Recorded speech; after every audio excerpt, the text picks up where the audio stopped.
Friends, हमने जैसे अपने पुराने लेक्चर में पढ़ा है कि किस तरीके से वाटर का मूवमेंट सॉइल के थ्रू प्लांट के अंदर होता है।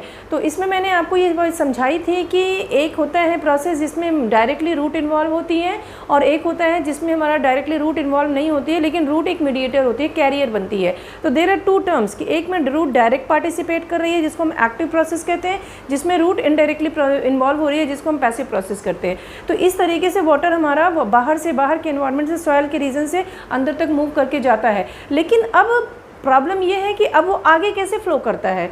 यानी कि मैंने आपको अपने पुराने वीडियो में ये भी समझाया था कि पूरा का पूरा एक प्रेशर क्रिएट होता है टॉप ऑफ द प्लांट से लेकर नीचे रूट के रीजन तक, और वो प्रेशर तुम्हारा सक्शन प्रेशर कहलाता है, जिसकी वजह से वाटर जो है हमारा अपवर्ड डायरेक्शन में चढ़ता है। ओके, तो ये बेसिकली जब पानी जब अंदर घुसा तो उसके बाद क्या सिर्फ और सिर्फ पानी ही मूव करता है? सिर्फ और सिर्फ पानी ही मूव करता है, या उसके साथ कुछ और भी सॉलिड्स होते हैं या कुछ और भी चीज़ें होती हैं जो अपवर्ड डायरेक्शन में मूव करते हैं?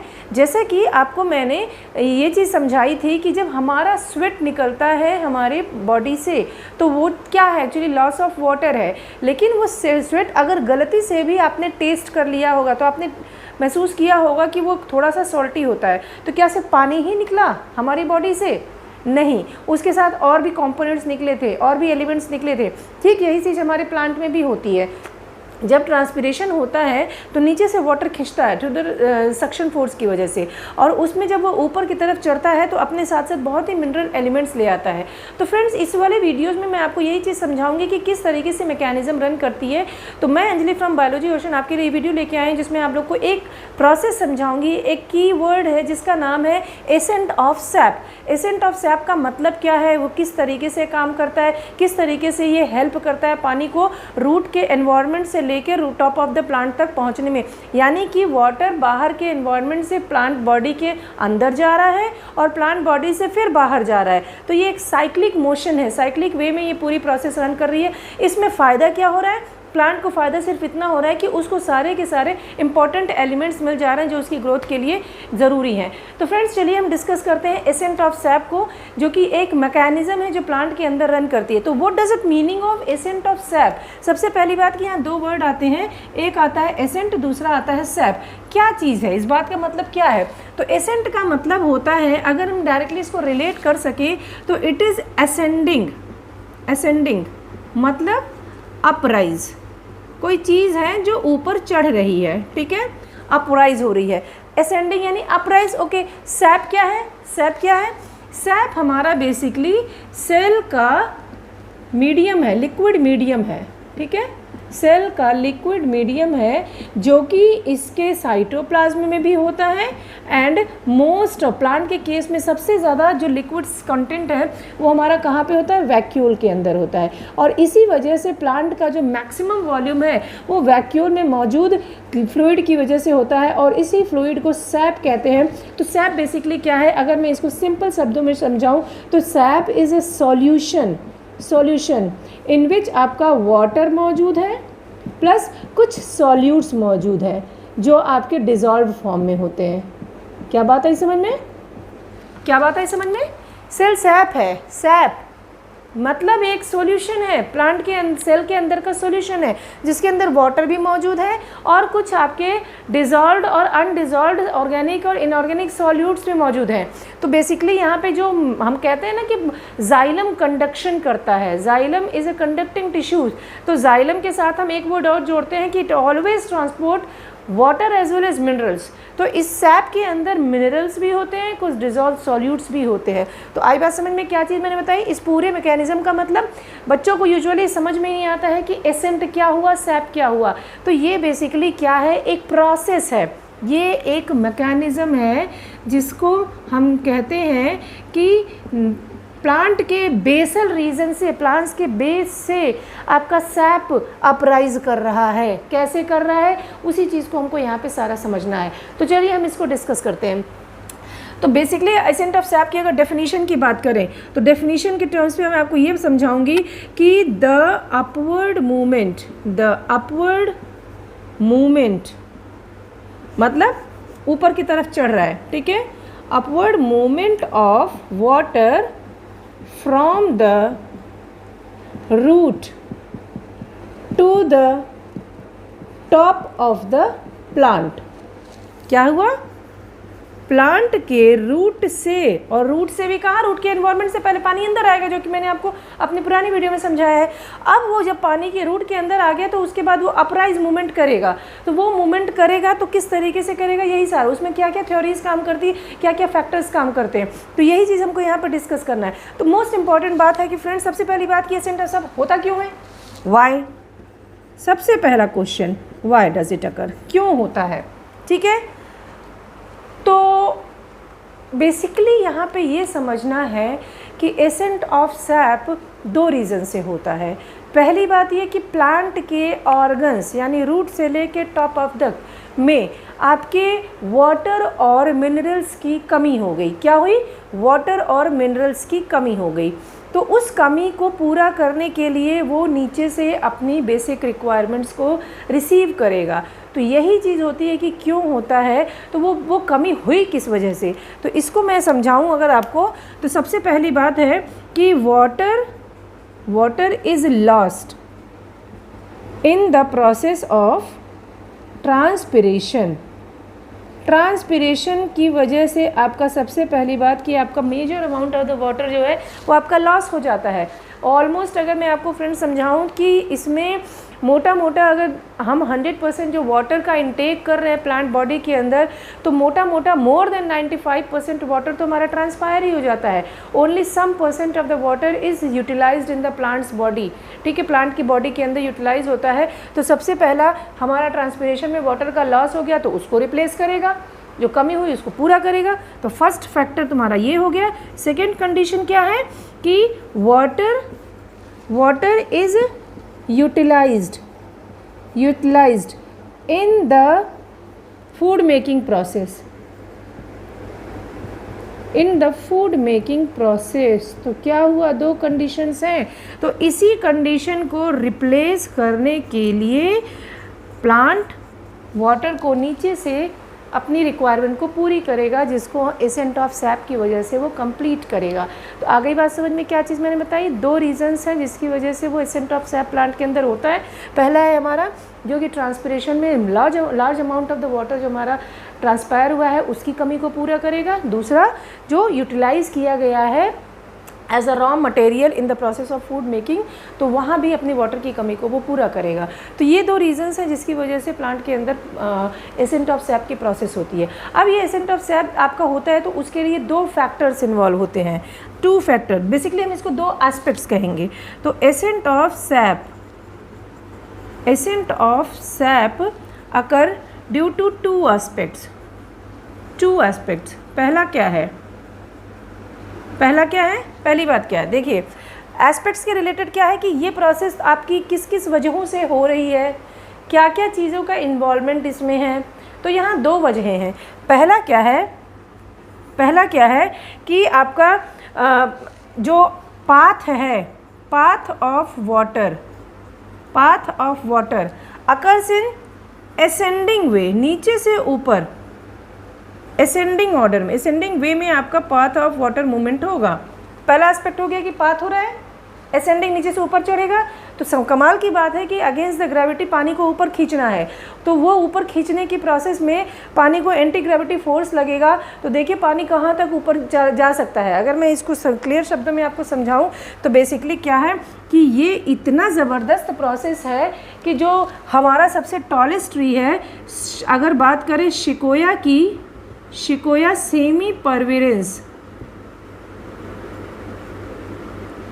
इसमें आपका जो पानी है कितनी ऊंचाई तक खींचा जाता है, इट इज़ ऑलमोस्ट 365 फीट।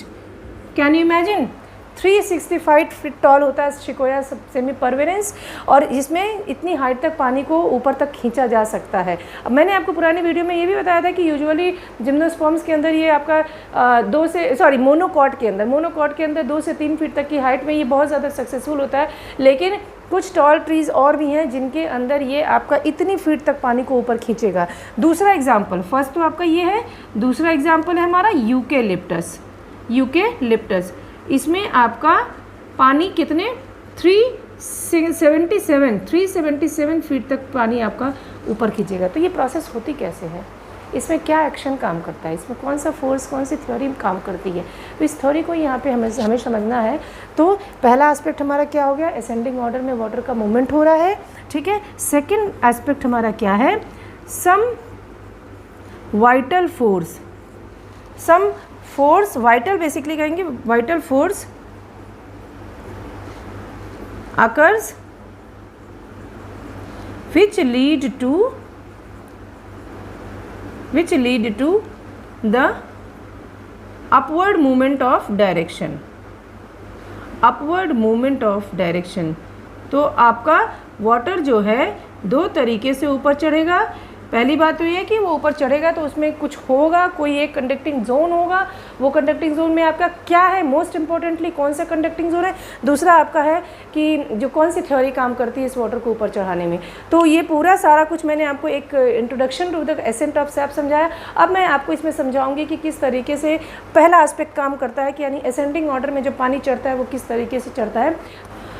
तो पहला एस्पेक्ट है इसमें हमारा कि किस तरीके से पानी ऊपर की तरफ चढ़ रहा है। तो बेसिकली फ्रेंड्स, जो फाइंड आउट किया गया कि इसमें हमारा मोस्ट इम्पॉर्टेंट एलिमेंट है जो कि जाइलम है, ठीक है। जाइलम ही हमारा वाटर एंड मिनरल कंडक्शन का काम करता है। तो ये जाइलम के अंदर, इसके अंदर कौन से पार्ट हैं जो ये कंडक्शन करेंगे, तो इसको समझना इतना ही इजी है कि आप ये समझ सकते हैं कि पहले जाइलम के कुछ एलिमेंट्स को हमको समझना है कि जाइलम के एलिमेंट्स होते क्या हैं। तो जाइलम के मोस्ट इम्पॉर्टेंट जो आपके टाइप्स ऑफ सेल्स होते हैं, ये होते हैं आपका tracheids, vessels and xylem parenchyma, ठीक है। ये मोस्ट इम्पॉर्टेंट एलिमेंट है, जाइलम पैरेन्काइमा। इसीलिए हम कंडक्टिंग टिश्यू को कॉम्प्लेक्स टिश्यू भी कहते हैं प्लांट बॉडी के अंदर, क्योंकि जाइलम और फ्लोएम दोनों हमारा नंबर ऑफ सेल्स से मिलकर बना होता है और सारे सेल्स का फंक्शन भी अलग अलग होता है। तो they are comes under the complex tissues, ठीक है। अब इसके जो जाइलम के ट्रैकिड्स और वेसल्स और जाइलम पैरेन्काइमा है, ये तीनों मिल के पानी को ऊपर चढ़ाने का काम करते हैं। लेकिन एक्चुअली में इनमें से है कौन जो ये काम कर रहा है, ठीक है। इसको समझने के लिए कि जाइलम ही हमारा कंडक्शन कर रहा है, ये गर्डलिंग एक्सपेरिमेंट से प्रूव हुआ था। और ये एक्सपेरिमेंट क्या है, इस एक्सपेरिमेंट को दिया गया था हेर्टिग के द्वारा। साइंटिस्ट थे हेर्टिग, इन्होंने ये एक्सपेरिमेंट कंडक्ट किया था, जिसमें इन्होंने क्या बताया था। देखिए, समझने वाली बात है कि इन्होंने बेसिकली एक प्लांट के स्टेम लिया, ब्रांच की लिया, उसको इन्होंने, ये मान लीजिए ये एक ब्रांच है, ठीक है।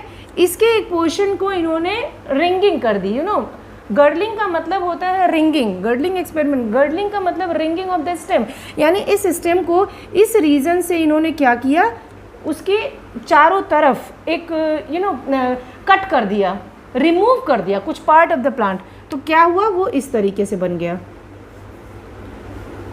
लाइक दिस, ठीक है। ये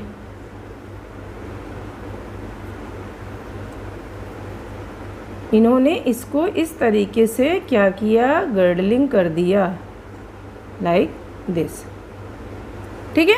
अब इससे क्या समझ में आ रहा है कि ये मान लीजिए स्टेम थी, तो स्टेम ये वाला इतना पोर्शन इन्होंने इस वे में कट किया कि stem some region of the centre zone का जो कुछ रीजन था उसको छोड़ के आसपास का पूरा का पूरा जो कोर है वो एरिया को इन्होंने रिमूव कर दिया।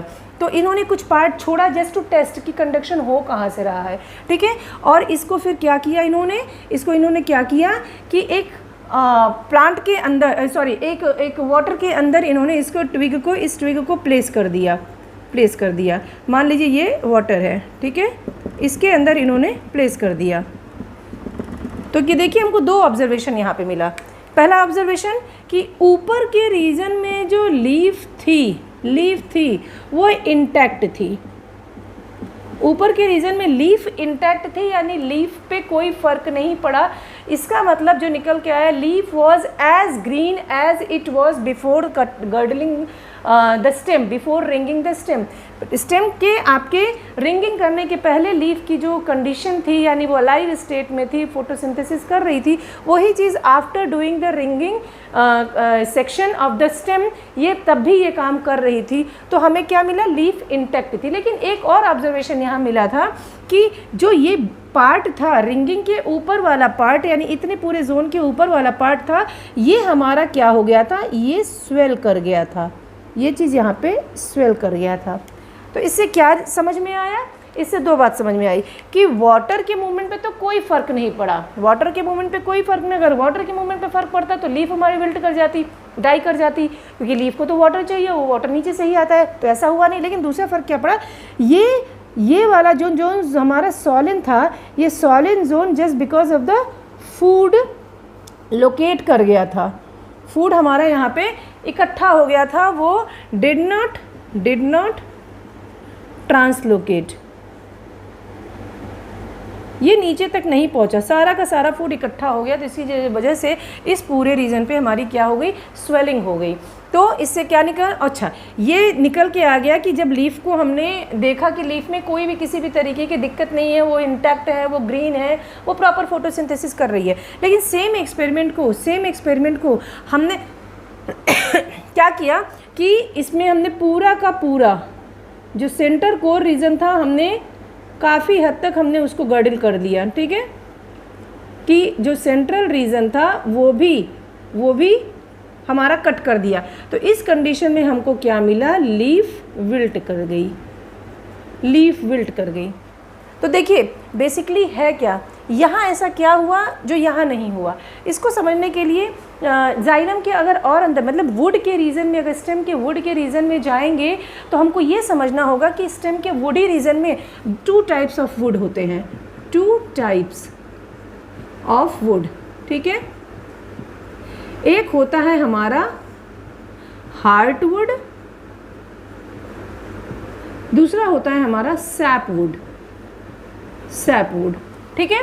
अब जब हम कट सेक्शन देखते हैं तो उसमें हमको क्या मिलता है कि मान लीजिए ये हमारा वुड है, ठीक, इस वुड के सेंट्रल रीजन में हमारा ये डार्क पार्ट होता है, डार्क स्टेन्ड होता है, और ये डार्क स्टेन्ड रीजन हमारा हार्टवुड होता है। क्या होता है, हार्टवुड, ठीक। ये चीज़ यहीं पे दिखी थी, ये चीज़ यहीं। अच्छा, इसके किनारे वाले रीजन में जो होता है, ये आपका पेरीफेरी में इस जगह पे ये आपका होता है सैपवुड।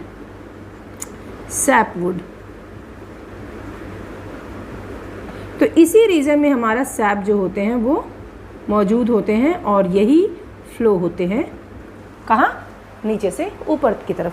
तो हमने इस वाले एक्सपेरिमेंट में हार्टवुड तक इसको क्या किया था, रिंगिंग कर दी थी, कट कर दिया था। तो क्या दिखा हमें कि सैपवुड जो आपका सैप को मूव करा रहा है वो कट गया था, जिसकी वजह से प्लांट पानी ऊपर तक नहीं पहुंचा और लीफ क्या हुई, हमारी विल्ट कर गई, ठीक है। तो इस एक्सपेरिमेंट ने क्लियरली प्रूव कर दिया कि जाइलम हमारा वो कंडक्टिंग टिश्यू है जो कि ट्रांसपोर्टेशन का काम कर रहा है। क्या कर रहा है, transport of water and minerals का काम कर रहा है। आई बात समझ में, ठीक है, यहाँ तक क्लियर है। एक एक चीज़ मैंने आपको बहुत ही क्रिस्टल क्लियर समझाई है। आई थिंक अब इसके पास कोई डाउट बचता ही नहीं है, मैंने हर एक की पॉइंट का मतलब भी समझाया है। तो आई थिंक कि there is no any time kind of doubt left there behind my from my side, ठीक है। तो चलिए, तो ये तो था। अगर फिर भी आपको कुछ भी डाउट महसूस होता है तो मेरा कमेंट बॉक्स खुला हुआ है, उसमें जाइए कमेंट कीजिए, I will definitely solve your queries, ठीक है। ये तो था हमारा कि जाइलम, इसने प्रूव कर दिया इस एक्सपेरिमेंट ने कि जाइलम से ही हमारा कंडक्शन हो रहा है। अच्छा, अब इसके बाद उसको प्रूव करने के लिए एक और तरीका अपनाया गया कि इसी ट्विग को, इसी पार्ट को इन्होंने क्या किया कि एक डाई के अंदर प्लेस कर दिया। और डाई वो क्या था, इयोसिन था, इयोसिन और फ्यूशन डाई। जब इसके अंदर इन्होंने इसको प्लेस किया तो क्या देखा कि जाइलम का जो एलिमेंट था, यानी जो कंडक्टिंग टिश्यू था, ये हमारा स्टेन हो गया था, स्टेन्ड हो गया था, ठीक है। और इस स्टेन्ड रीजन से वाटर ऊपर जा रहा है और प्लांट की लीफ जो हमारी वो सर्वाइव कर रही है।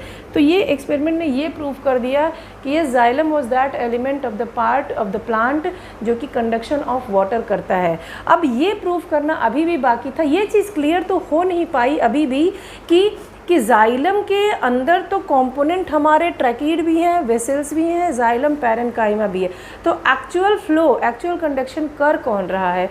क्या जाइलम के ल्यूमेन में से हो रहा है, क्या जाइलम के वॉल पे से हो रहा है? तो इसको भी प्रूव किया गया था और इसको समझने के लिए मुझे ये पूरा पार्ट इरेज करना पड़ेगा। अच्छा, तो ये टेस्ट करने के लिए कि जाइलम का वॉल इन्वॉल्व हो रहा है translocation of water, sorry transport of water में, या जाइलम का ल्यूमेन इन्वॉल्व हो रहा है। फर्दर एक और टेस्ट किया गया, एक और टेस्ट सेम इस पे किया गया। वो टेस्ट क्या था? देखिए, बेसिकली ये जो पूरा का पूरा एक्सपेरिमेंट था, इसमें जो ब्रांच, ये स्टेम ब्रांच ली गई थी, ठीक है। ये स्टेम ब्रांच को इन्होंने क्या किया, पैराफिन वैक्स में, पैराफिन वैक्स के अंदर इन्होंने क्या किया, जो कि पैराफिन वैक्स हमारा मोल्टेन था, ठीक है, पिघले हुए वैक्स में इन्होंने डिप किया, ठीक। डिप करने के बाद फिर क्या हुआ, इन्होंने इसको, यानी इस ट्विग को, यानी कि उसके ऊपर वैक्स की लेयर चढ़ गई होगी, ठीक है। फिर नीचे से इन्होंने थोड़ा सा सेक्शन काटा, कट सेक्शन किया, ठीक। एंड लाइक इस तरीके से अगर मैं आपको समझाऊं कि ये आपका जाइलम का एलिमेंट है, ठीक है। अब इन्होंने यहाँ से इसको कट कर दिया, यहाँ से इसको नीचे से कट कर दिया। इसके बाद हुआ क्या, बेसिकली समझने वाली बात है कि ये ल्यूमेन ऑफ द जाइलम है, ये ल्यूमेन है, ठीक है। और ये जो ब्लू लाइन देख रहे हैं आपका वॉल है। जब इन्होंने इसको डिप किया तो इनको क्या, कट करने के बाद इनको क्या मिला कि ये जो ल्यूमेन था, ये जो ल्यूमेन वाला इतना पूरा पोर्शन था, आप देख पा रहे हैं कि ये वाला आपका मोल्टेन वैक्स से फिल हो गया था, ठीक है। और इसी की वजह से जब आगे इन्होंने प्लांट की कंडीशन देखी तो ऊपर जो लीफ थी वो आपकी विल्ट कर गई, क्या कर गई, विल्ट कर गई। तो इससे क्या रिजल्ट निकला कि जाइलम ल्यूमेन आपका वाटर कंडक्शन कर रहा है, ठीक है। अच्छा, एक चीज़ और यहाँ मैं आपको क्लियर करना चाहूँगी, जब इन्होंने ये वैक्स के अंदर इसको रखा तो इन्होंने इस तरीके से उसकी कटिंग की थी before emerging it into the wax, कि उसका जो वॉल का रीजन है, उस वॉल के रीजन पे वैक्स ना चढ़े। वैक्स कहाँ जाएगा, सिर्फ और सिर्फ ल्यूमेन के एरिया में जाएगा, वॉल के एरिया में नहीं जाएगा। तो जब वैक्स आपका ल्यूमेन में पहुँच गया तो फर्दर ऑब्जर्वेशन क्या मिला कि लीफ हमारी विल्ट कर गई।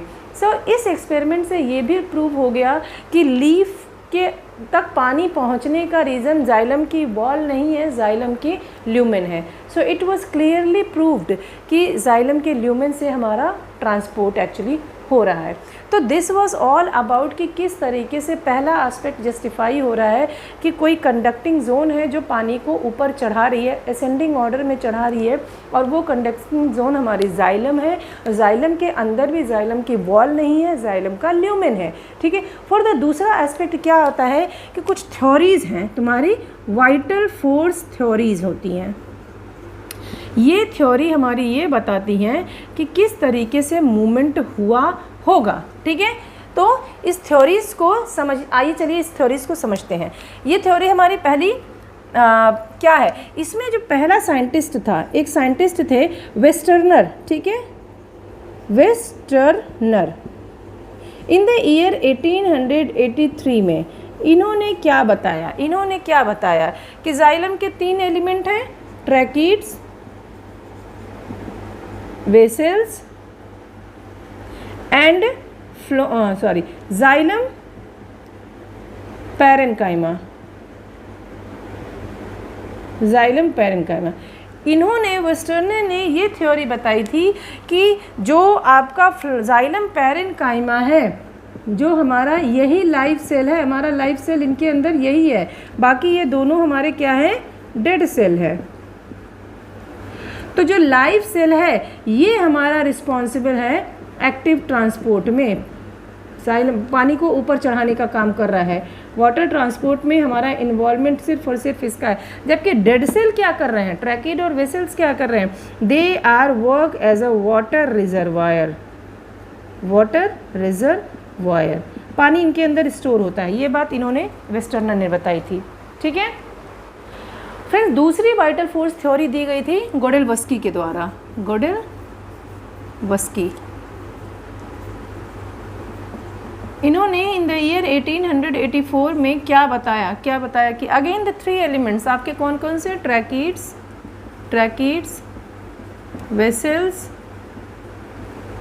एंड जाइलम पैरेन्काइमा, यही तीन एलिमेंट्स हमारे वाटर कंडक्शन में पार्टिसिपेट कर रहे हैं। बट इनका जो ऑब्जर्वेशन था उन्होंने ये बताया, ये तीनों एलिमेंट्स स्टेयर केस वे में ट्रांसपोर्ट कर रहे हैं, स्टेयर केस मैनर में। अब ये स्टेयर केस मैनर क्या है देखिए, अब इसको ऐसे समझना, मान लीजिए ये हमारा क्या है कि जाइलम का ट्रैकिड है, ट्रैकिड नहीं बोलेंगे, जाइलम पैरेन्काइमा, ये parenchyma, it is XP xylem parenchyma. ठीक है, मान लीजिए इसके ऊपर मैं एक और सेल बना दे रही हूँ, XP, एक और XP। ठीक है, ये आपका जाइलम पैरेन्काइमा को रिप्रेजेंट कर रहा है। दूसरा है यहाँ हमारा ट्रैकिड्स एंड वेसल्स, जो कि इन्होंने भी यही बताया था कि ये हमारे वाटर रिजर्वायर की तरह काम करेंगे। तो ये हमारा ट्रैकिड है, ये हमारा वेसल्स है। सिमिलरली इस तरीके से यहाँ भी यही चीज़ मौजूद है, T एंड V। इसी तरीके से यहाँ भी मौजूद है T एंड V, यही हमारे चारों तरफ हैं। तो जाइलम पैरेन, इनके हिसाब से जाइलम पैरेन्काइमा सेंट्रली लोकेटेड है, वाइल जो आपका ट्रैकिड एंड वेसल्स हैं वो बॉर्डर ऑफ द ल्यूमेन बना रहे हैं, तैयार कर रहे हैं। तो इन्होंने क्या बताया था कि इसमें वाटर का जो मूवमेंट हुआ था वो ऑस्मोटिक प्रेशर रिलेटेड था। ऑस्मोटिक प्रेशर क्या है, तो इसमें मैंने आपको बताया था कि जब किसी सॉल्यूशन के मतलब बेसिकली किसी एक मीडियम के अंदर सॉल्यूट की कंसंट्रेशन जब ज़्यादा हो जाती है तो उसका ऑस्मोटिक प्रेशर बढ़ जाता है। तो osmotic pressure is somewhat related to the solute concentration in a solution, कि सॉल्यूट ज़्यादा होगा या सॉल्वेंट ज़्यादा होगा। तो बेसिकली यहाँ पे क्या था, जाइलम पैरेन्काइमा के अंदर आपका सॉल्यूट की कंसंट्रेशन ज़्यादा हो गया था, तो इसका OP जो था वो हमारा क्या हो गया था, ज़्यादा हो गया था। तो जब इसका OP ज़्यादा हो गया तो पानी इसने यहाँ से ऐसे खींचा, ठीक है, पानी यहाँ खींचा। अब इसके बाद जब इसका OP ज़्यादा हो गया तो इसने क्या किया कि इसका OP किससे ज़्यादा हो गया, मोस्ट इंपॉर्टेंट किससे ज़्यादा हो गया, नेक्स्ट लेवल के ट्रैकिड और वेसल से। ठीक है, तो इसका OP जब ज़्यादा हो गया तो इससे पानी का मूवमेंट फर्दर इधर गया। ठीक है, फिर आपका XP का OP जो है वो आपका ज़्यादा है, तो फिर वाटर का मूवमेंट इधर गया, फिर इस तरीके से इधर गया, देन इधर गया। तो जो वाटर का मूवमेंट हुआ वो हमारा कुछ ऐसे हो रहा है, ऐसे हो रहा है। यानी कि ट्रैकिड से पानी पहले जाइलम पैरेन्काइमा में आ रहा है, OP रिलेटेड ऑल प्रोसेस है, फिर जाइलम पैरेन्काइमा के से अगले लेवल के ट्रैकिड में जा रहा है, फिर उसके ट्रैकिड से नेक्स्ट जाइलम पैरेन्काइमा। तो इस तरीके से हमारा बेसिकली क्या हो रहा है, फ्लो ऑफ वाटर कंडक्शन हो रहा है। तो इन्होंने सिर्फ इतनी सी बात बताई थी कि स्टेयर केस मैनर में पूरा का पूरा प्रोसेस रन करेगा। सो ये इनका ऑब्जर्वेशन था। नाउ एट द लास्ट जिनके ऑब्जर्वेशन से सबसे ज़्यादा क्लियर कट प्रूफ हो गया कि वाटर का कंडक्शन बेसिकली हो किसके द्वारा है, वो है हमारे JC बोस, जगदीश चंद्र बोस। ठीक है, ये साइंटिस्ट थे जिन्होंने क्या बताया कि जो वाटर का कंडक्शन होता है प्लांट के अंदर, उसको उन्होंने प्रूफ कैसे किया, अपनी एक थ्योरी से जिसको उन्होंने एक्टिव पल्सेशन का नाम दिया। क्या नाम दिया, एक्टिव पल्सेशन। इसके लिए इन्होंने एक प्लांट सेटअप किया। अब उसमें देखिए क्या क्या इन्होंने, मान लीजिए ये आपका पॉटेड प्लांट है, ठीक है, अच्छा, इसमें ये आपकी लीफ हो गई, ओके। फिर इन्होंने किया क्या, इस प्लांट के स्टेम से एक इलेक्ट्रिक प्रोब इन्होंने कनेक्ट किया। क्या किया इन्होंने, एक इलेक्ट्रिक प्रोब कनेक्ट किया। ठीक है, ये हो गया आपका। अच्छा, अब इस इलेक्ट्रिक प्रोब को इन्होंने क्या किया, एक गैल्वेनोमीटर से कनेक्ट कर दिया और उसमें इन्होंने कनेक्शन पूरा कुछ इस तरीके से एक पूरा का पूरा सेटअप तैयार किया। ठीक है, तो ये आपका इलेक्ट्रिक प्रोब है, ये आपका गैल्वेनोमीटर है, ये आपका क्या है, प्लांट का पार्ट है, ठीक है। इसमें इन्होंने देखिए किया क्या, इन्होंने धीरे धीरे इस इलेक्ट्रिक प्रोब की निडल को प्लांट के स्टेम के अंदर क्या किया, पेनिट्रेट कराना शुरू किया, धीरे धीरे पेनिट्रेट कराया। तो इन्होंने क्या देखा, एक सर्टेन रीजन जब क्रॉस हुआ तो इनको गैल्वेनोमीटर की जो निडल थे उसमें वाइब्रेशंस, फ्लक्चुएशंस नज़र आए। तो इन्होंने देखा कि यहाँ पे इस फ्लक्चुएशन को इन्होंने नाम दिया पल्सेशन मूवमेंट, पल्सेशन हो रहा है, ठीक। और ये पल्सेशन प्लांट के स्टेम के कुछ एक पर्टिकुलर रीजन में है। तो इसका जब इन्होंने और अच्छा मोस्ट इम्पॉर्टेंट, जब धीरे धीरे ग्रेजुअली इंसर्ट कराते जा रहे थे तो पल्सेशन की रेट देख रहे थे कि कहाँ कैसी है।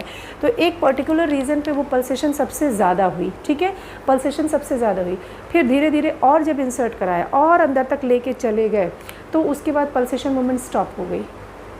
यानी कोई एक पर्टिकुलर रीज़न था जहाँ पे कुछ हो रहा है और उसके बाद फर्दर और इंसर्ट कराया तो वहाँ वो चीज़ें स्टॉप हो गई।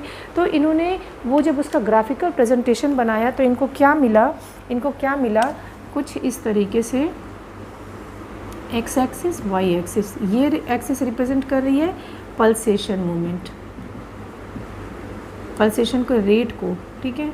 ये एक्सिस क्या रिप्रेजेंट कर रही है, स्टेम जोन। यहाँ आपका आ रहा है एपिडर्मिस, ठीक है। फिर आपका आ रहा है कॉर्टिकल जोन, कॉर्टिकल टिश्यू।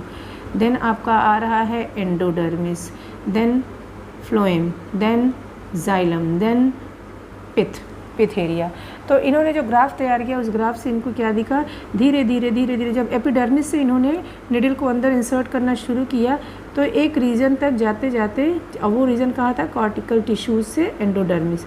यहाँ पे इन्होंने सबसे ज़्यादा हाईएस्ट रेट ऑफ पल्सेशन दिखा इनको, हाईएस्ट रेट ऑफ पल्सेशन, ठीक। इसके बाद फिर धीरे धीरे जब निडल को और अंदर ये इंसर्ट कराते जा रहे थे तो फिर क्या हुआ, इनका जो पल्सेशन था वो धीरे धीरे क्या हो गया, डिक्लाइन हो गया। क्या हुआ, डिक्लाइन हो गया। तो इससे इनको क्या रिजल्ट निकला कि जो आपका मूवमेंट हो रहा है वो सबसे ज़्यादा कॉर्टिकल टिश्यूज़ और एंडोडर्मिस के रीजन में सबसे ज़्यादा वाटर का मूवमेंट हो रहा है, ठीक है। कुछ तो है जो मूव कर रहा है और ये बात तब तक प्रूव हो चुकी थी कि वाटर का मूवमेंट जाइलम के एलिमेंट के द्वारा किया जाता है। और इससे ये भी प्रूव हो गया कि जो मूवमेंट हो रहा है वो एक सर्टेन रीजन पे जाके एक्टिवली एक पीरियोडिक चेंज के बाद हो रहा है, कंटिन्यूस नहीं, एक पीरियोडिक चेंज होता है। वो पीरियोडिक चेंज वेरी करता है 14 सेकंड से लेके कुछ 2 मिनट तक, और इसी तरीके से पानी धीरे धीरे नीचे से ऊपर की तरफ चढ़ता है। तभी तो शिकोया और यूकेलिप्टस में पानी कुछ इतनी फीट तक पहुंच जाता है। So friend, this was all about the vital force theory, जिसमें मैंने आपको तीनों साइंटिस्ट की ऑब्जर्वेशन बताई है। अभी इसके सेकंड एस्पेक्ट की फिज़िकल फोर्स थ्योरी रह गई है, उसको मैंने अब इसमें इंक्लूड नहीं किया है क्योंकि उससे डालते वीडियो थोड़ी और बड़ी हो जाती तो थोड़ा सा मोनोटोनस हो जाता है। तो उसके लिए मैं अपनी दूसरी नेक्स्ट वीडियो वही बनाऊँगी। तो इस चीज़ को आई होप कि आपको सारी चीज़ें समझ में आ गई होंगी। So if you like my videos please subscribe my button and please hit the like button also, and share करें इसको अपने फ्रेंड्स फैमिलीज़ में ताकि चीज़ें और ज़्यादा क्लैरिफाई हो, किसी का भी कोई डाउट हो तो please do right my in comment box and stay with me on biology ocean. Thank you.